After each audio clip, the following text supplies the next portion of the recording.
bonjour à toutes et tous. Avant effectivement d'entamer les débats de ce jour, il convient d'en décrire un petit peu l'arrière-fond et prendre les repères nécessaires concernant la situation du secteur du bâtiment en cette fin d'année 2021. Sur le front de l'activité, l'amélioration, on le sait, ressort assez nette, même si nous ne retrouverons pas le niveau d'avant-crise encore cette année.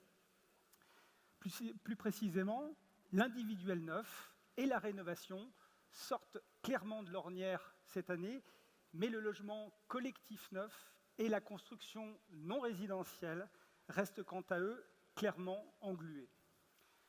De surcroît, on le sait, de nouvelles exigences à venir vont rendre cette photographie un petit peu fragile. La nouvelle réglementation environnementale 2020 qui va s'appliquer dès le 1er janvier prochain, la zéro artificialisation nette, la réglementation du Haut Conseil pour la stabilité financière ou encore le référentiel durci pour le Pinel qui perturberont assurément la donne.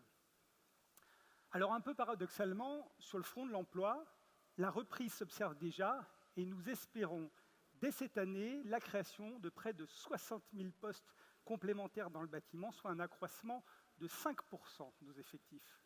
Deux raisons principales à cela. D'abord, des carnets de commandes très remplis qui viennent purger une année 2020 en ralentissement, mais aussi, il faut le reconnaître, une certaine désorganisation de nos chantiers consécutive à la crise des matériaux. C'est d'ailleurs là la véritable préoccupation pour aujourd'hui et demain, alors que se rajoute à cette crise la crise de l'énergie qui ajoute une pièce à ce manège infernal. De fait, la situation financière des entreprises ressort finalement assez préoccupante.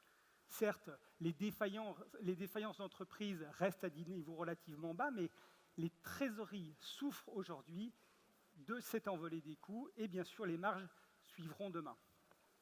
D'ailleurs, il y a quelques semaines, le Conseil d'analyse économique confirmait que la construction, que le secteur du bâtiment affichait une hausse sensible depuis le confinement de 2020 de la proportion de ces TPE et PME en situation de trésorerie difficile, voire très difficile.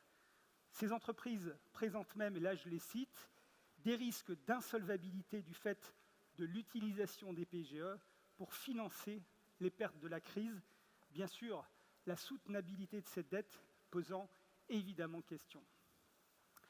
Comme vous l'a dit le Président, nous entrons dans cette phase des présidentielles avec un secteur qui a joué son rôle pleinement dans la reprise économique du pays, en étant le seul grand secteur à embaucher massivement sur tout le territoire, mais affaibli dans ses fondements par la crise des matériaux.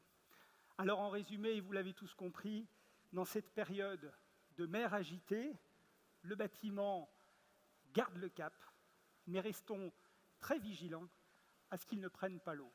Merci.